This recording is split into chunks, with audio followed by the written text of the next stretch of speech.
네, 우리가 요한계시록 살펴보고 있는데 요한계시록의 큰 숲을 보면 바로 이 기독교를 핍박하는 이 로마 제국 세상 나라가 반드시 하나님의 심판을 받고 멸망한다. 이게 바로 큰 숲에 해당되는 것입니다. 그래서 오늘 본문도 이제 거의 이제 후반부에 세상 나라가 어떻게 멸망할 것인가를 이야기를 하고 있는데요. 이 말씀이 이걸 뭐 이렇게 반복해서 여러 번 하고 있나 이런 생각이 들 텐데 이 요한계시록을 듣게 되는 독자 입장을 생각해 보십시오. 지금 이 요한계시록을 쓴 저자는 요한인데 지금 반모섬의 유배당에 있죠.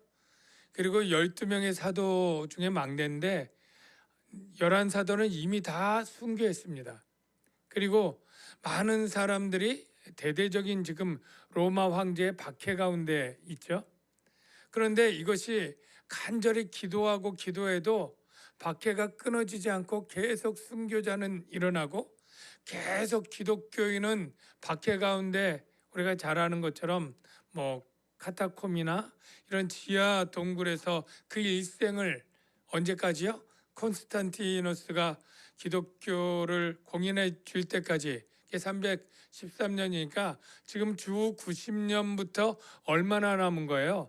아직도 240년이라고 하는 세월이 그 계속 박해 가운데 있게 되고 아직 10대 박해 중에 거의 두 번째 박해 정도밖에 안 됐어요.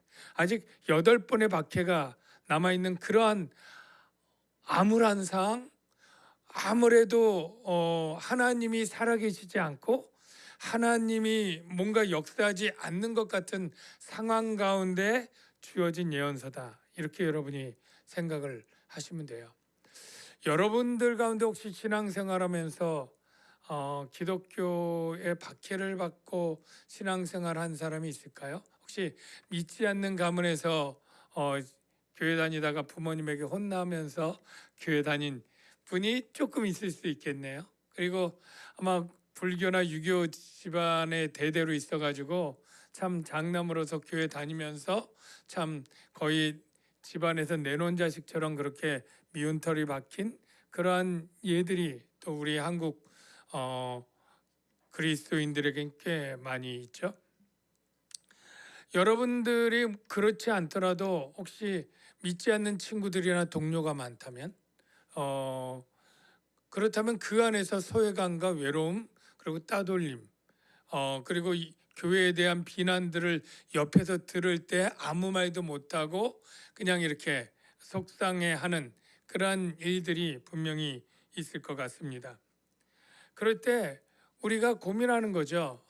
내가 굳이 이렇게 교회 다니면서 이렇게 구별되게 따로 이렇게 삶을 살아야 되나? 적당하게 그들과 어울리면서 지내면 여러 가지 불이익이 덜 당할 텐데 아니면 그들과 더 친하게 지내서 내 인생이 좀 편안할 텐데 적당히 주일에 그들과 어울리면서 교회랑 이 세상에 좀 필요에 따라서 양다리 뭐 이렇게 하면서 지혜롭게 살면 내 인생이 더 편안할 텐데 이런 생각들을 할 수도 있단 말이죠. 그런데 오늘 본문은 사실은 결론적으로 말하면 절대 그래서는 안 된다라고 하는 거죠. 양다리 그거 안 된다 그런 거죠. 예. 그래서 왜 그러냐 그랬더니 바로 오늘 바벨론이 심판받아 무너졌고 너는 그 무너지는 그 바벨론에서 나오라 이렇게 얘기를 하고 있습니다. 한번 말씀을 한번 볼게요. 여기 보면 힘찬 음성으로 외쳐 이르되 천사가 외친 거니까 진실입니다. 무너졌도다 무너졌도다 뭐가요? 큰 성 바벨론이요. 그래가지고 어떻게 됐느냐 하면 귀신의 처소와 각종 더러운 영이 모이는 곳과 각종 더럽고 가증한 새들이 모이는 곳이 되었도다. 완전 폐가가 되고 흉물이 되고 망했다고 하는 것을 보여주는데요. 우리가 요한계시록을 보면 늘 상징이 많다고 했죠. 근데 이 상징의 답을 이 계시록 안에 돼 있는데 바로 이 바벨론은 앞에 보면 바로 음녀로 표현되어 있어요. 음녀. 이 음녀는 그 당시에 어떤 존재냐면 하나님에 대해서 바람난 여자처럼 하나님을 떠나서 세상의 신을 섬기는 존재이고, 바르고 그의 바벨론의 특징은 뭐냐면 하나님을 반역한 도시고 결국 멸망하는 도시거든요. 그러니까 음녀와 바벨론이 서로 같은 건데, 지금 이 요한계시록에 있는 시대의 음녀와 바벨론에 해당되는 데가 어디냐? 어디라고요? 로마 제국인 것이에요. 그래서 지금 로마 제국 통치하에서 이 큰 성 로마는 그러면 완전 붙잡혀서 자기도 박해를 당하는 거죠. 그러니까 로마라고 쓸 수 없는 거예요. 로마와 비슷한 바벨론이라고 표현하고, 또 그거를 바벨론의 죄악을 바로 하나님을 반역하고 음란한 죄를 짓는 이 로마 제국을 바로 음녀로 이렇게 표현하게 되는 거예요. 그런데 뭐예요? 이 바벨론 성이 이 로마 제국이 휘황찬란하게 번영하고 전 세계를 다스리는 그런 나라 같지? 그런데 멸망할 거야. 이게 요한계시록의 예언이에요. 근데 사실은 이거 듣고 믿어지지가 않죠. 왜? 앞으로도 수백 년 동안 로마 제국은 제국으로 있을 거니까. 예. 그런데 분명히 우리가 역사를 아다시피 로마 제국은 무너지고 멸망하게 됩니다. 그러면 로마 제국이 어떻게 멸망했느냐? 그때 두 가지 죄악이 등장을 했는데 바로 음행과 사치입니다. 그래서 음행과 사치의 의미를 보면 아까 설교했던 것처럼 음행은 바로 하나님 외에 다른 신을 두는 것. 우리 제1계명이 그거죠. 나 외에 다른 신을 두지 말라. 그래서 이 로마 제국이 굉장히 하나님 외에 수많은 그리스 로마의 신화들을 섬기고 황제를 주라고 섬겼던 그 제국, 음행의 나라였던 거죠. 그래서 그 음행의 진노의 포도주를 그 로마 제국을 따라 속했던 만국이 다 무너지게 되었고, 땅의 왕들이 그와 더불어 음행하였기 때문에 또 땅의 상인들도 그 사치의 세력으로 치부하였다. 그런데 나중에 다 멸망하게 되는데, 사치는 뭐냐? 사치는 여러분이 아는 것처럼 뭐 아주 고가의 물건들을 뭐 마음껏 그렇게 사는데, 그 당시에 가난한 하층민들은 먹을 게 없어서 굶어 죽을 때에 사치한다는 것은 무엇이냐면 바로 하나님이 명령했던 사랑을 실천하지 않는 거죠. 예. 자기 배만 불렀고 옆에서 굶어 죽어가고 목말라 죽어가는 사람들을 돌보지 않는 그러한 죄악이죠. 굉장히 이기적인 욕망의 죄악. 이게 바로 이제 사치가 갖고 있는 특징인 것이죠. 그래서 오늘 4절에 이렇게 주제 말씀이 있죠. 또 내가 들으니 하늘로부터 다른 음성이 나서 이르되 내 백성아 거기서 나와. 어디서 나와요? 바벨론. 어디요? 로마 제국. 또 어디요? 하나님 없는 세상 나라에서 나와서 왜 나오냐? 그의 죄에 참여하지 말고, 거기서 나오지 않으면 그의 죄에 참여하게 된다는 거예요. 아까 음행과 사치, 그래서 그가 받을 재앙을 받지 말라 이렇게 얘기하고 있어요. 여러분, 우리 한자어에 금묵자흑 그런 성어가 있죠. 묵을 가까이 하면 검어진다라는 거죠. 그런 비슷한 이야기가 우리가 많은데, 끼리끼리 논다 이런 표현도 사실은 끼리끼리 있는 사람들이 다 같은 어떤 놀이 또는 같은 성향 이런 것들을 갖고 있을 때 표현이에요.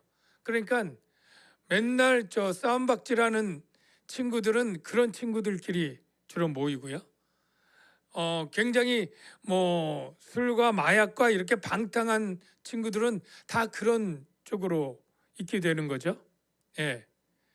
그래서 친구 따라 강남 간다는 것처럼 친구를 보면 그 사람이 어떤 사람인지 안다, 이런 말이 있는 것처럼 그 친구들, 동료들, 이게 처음엔 달라도 계속 가까이 있다 보면 그들의 생각과 말을 공유하고 늘 얘기하다 보면 생각이 비슷해지고 같아지기 때문에 우리가 이 음행과 사치의 세상에서 그리스도인들에게 뭐라고 하냐면 나와라, 나와라. 이 나와라 하는 말을 사도 바울이 고린도 교회에 이렇게 표현을 했죠. 예, 너희는 믿지 않는 자와 뭘 같이 하지 말라고요? 멍에를 같이 하지 말라.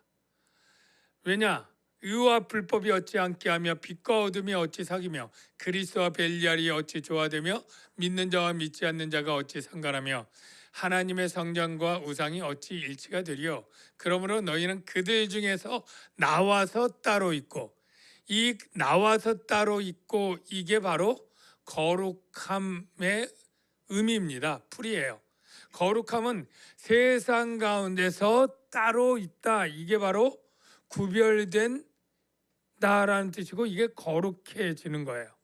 그리고 교회가 세상 가운데 불러낸 무리라고 할 때 이 거룩한 교회가 그런 의미가 있는 거죠. 여러분, 멍에 보신 적 있나요? 멍에? 다 보셨죠? 못 봤을까요? 어렸을 때 소들이 이렇게 쟁기 갈 때 이렇게 등이랑 코트로 해가지고 멍에 하잖아요. 근데 우리가 아까 고린도 교회 너희는 믿지 않는 자와 멍에를 매지 말라라는 것을 이해하려면 그런 멍에를 보면 안 되고요. 이런 멍에를 봐야 돼요. 이게 뭐냐면 두 마리를 같이 끄는 멍에입니다. 이렇게 같이 끌죠, 두 마리가. 그러니까 아주 땅이 거칠거나 딱딱하면 한 마리 가지고 밭을 만들지 못하기 때문에 이게 소가 결이라고 하는 게 한 쌍이거든요. 그러니까 결의하여 갈 때 이 율법에 보면 소와 나귀를 결의하여 갈지 말라, 이런 표현이 있어요. 그러니까 멍에를 맬 때 하나는 왼쪽에는 소, 한쪽에는 나귀, 이렇게 갈지 말라, 그런 뜻이 있는데, 만약에 어떤 사람이 시험 삼아 소하고 나귀하고 같이 멍에를 맸다 그러면 어떤 현상이 일어날까요? 일단 덩치가 다릅니다. 그리고 보폭이 다르고 힘이 다르고 성향이 다르기 때문에 쟁기가 똑바로 가지를 않게 되죠. 예. 누군가 힘이 세고 빠른 쪽으로 더 먼저 나가기 때문에 이렇게 원이 그려질 거예요. 그래서 똑같은 이치입니다. 믿는 자하고 믿지 않는 자가 같이 멍에를 매면 그들이 생각하는 사상이 반대가 돼요.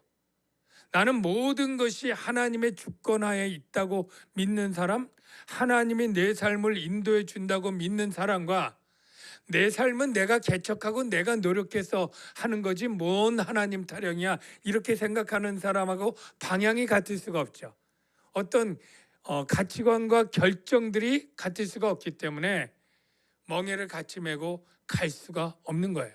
그래서 성경은 너희가 그렇게 멍에를 같이 매지 말고 뭐예요? 나오라는 거예요. 나오라는 거.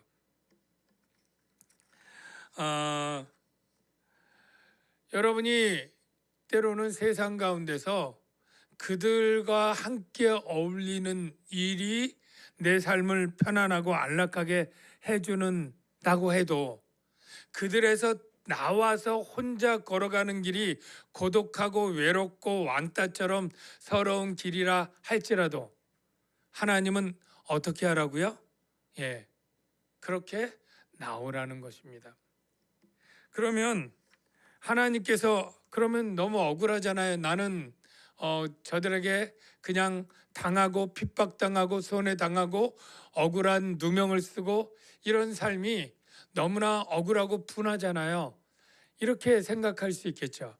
그런데 하나님은 우리에게 뭐라고 말씀하시느냐면 하나님은 반드시 신원해 주신다. 즉 억울함을 풀어 주신다. 이렇게 얘기를 하는 게 5절 6절입니다. 5절 6절을 한번 볼게요. 뭐라고 되어 있느냐면 그의 죄는 하늘에 사무쳤으며 하나님은 그의 불의한 일을 기억하신지라 그가 준 그대로 그에게 주고 그의 행위대로 갑절을 갚아주고 그가 섞은 잔에도 갑절이나 섞어 그에게 주라.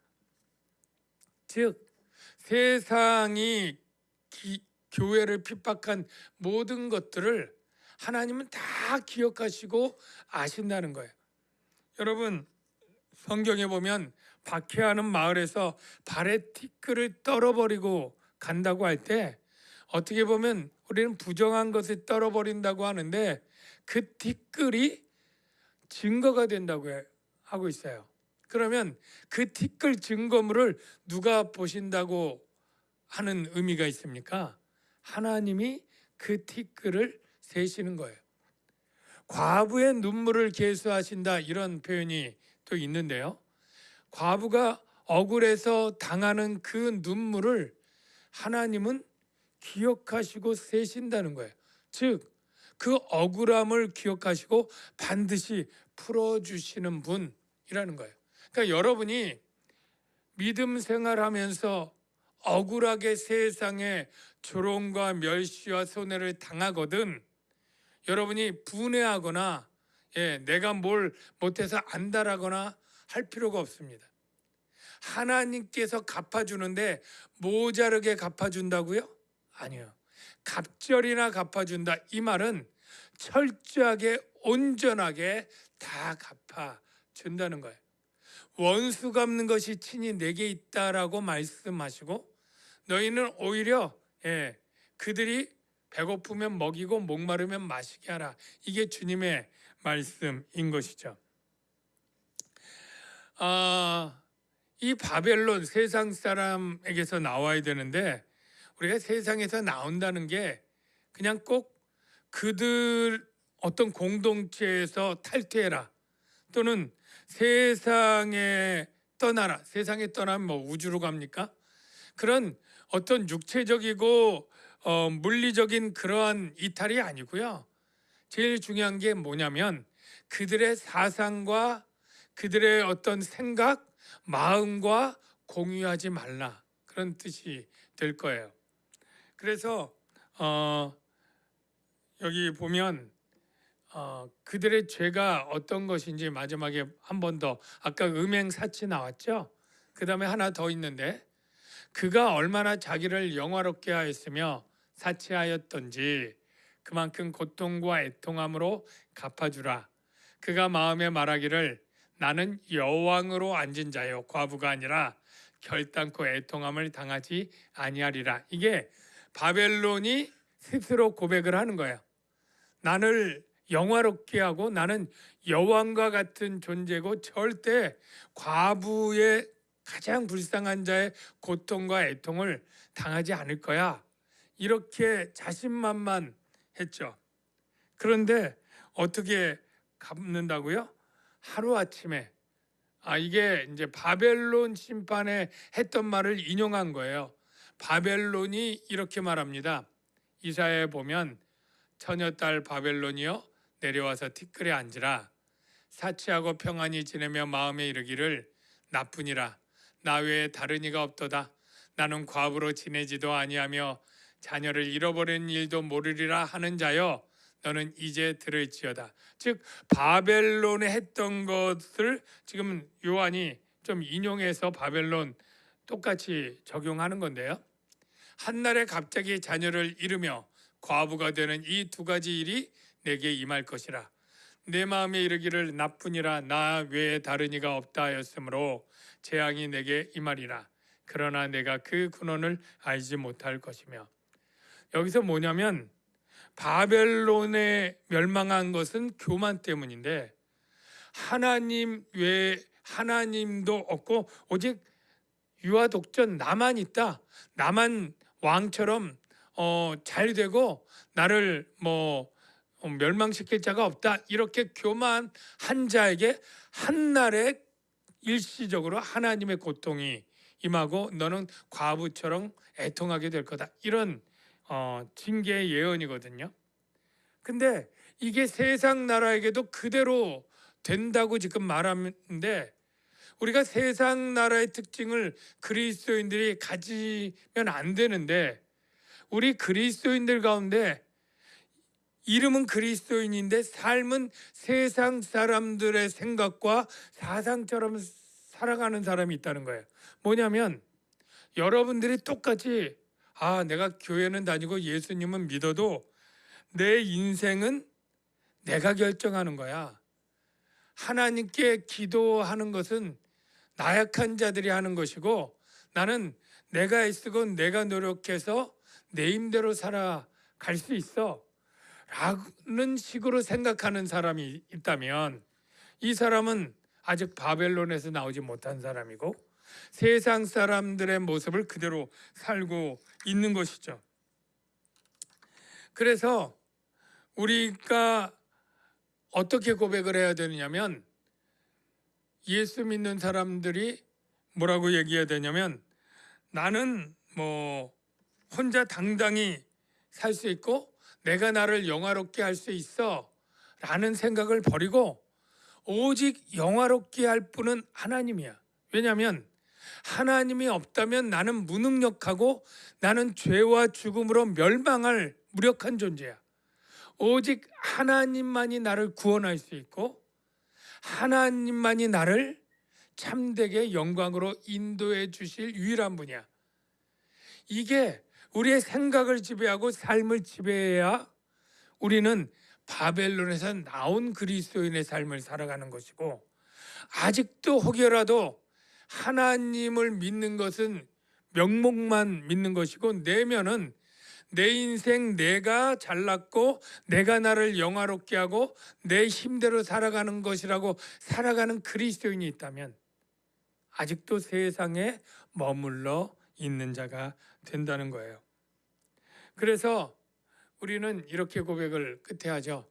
그러므로 하루 동안에 그 재앙이 이르리니 곧 사망과 애통함과 흉년이라. 교만한 자 그가 또한 불에 살라지리니 그를 심판하시는 주 하나님은 강하신 자이심이라. 하나님은 강하신 자라는 게 무슨 의미가 있느냐면 하나님의 심판은 결코 무력화되어서 취소되거나 변개되지 않는다는 거예요.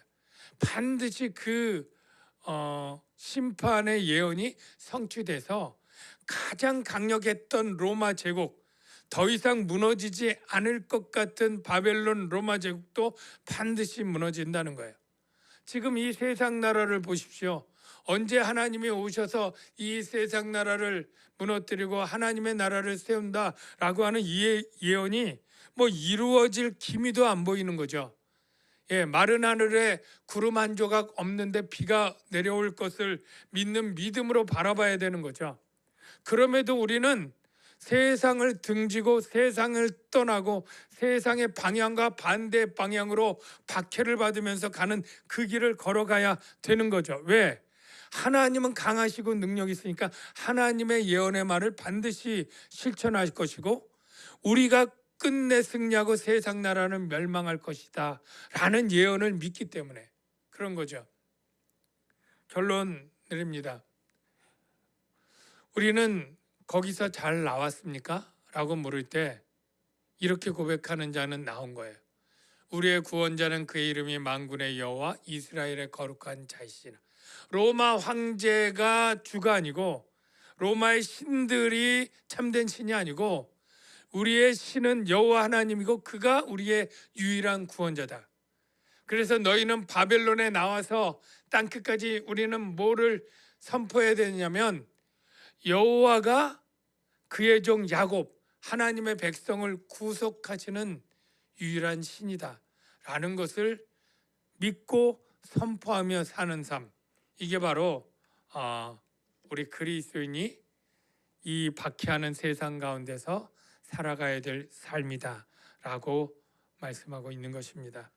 저와 여러분들이 혹 믿음 생활할 때 세상의 박해와 어려움, 조롱, 따돌림 이런 것들을 계속 당하고 당장은 이런 것들이 없어질 기미가 보이지 않고 아니 내가 사는 평생 이러한 것들을 당한다 할지라도 하나님의 약속은 반드시 우리를 승리케 하시고 구원하신다는 그 소망 가운데 믿음의 길을 꿋꿋이 걸어가야 될 줄로 믿습니다. 기도하겠습니다. 하나님 아버지 감사합니다.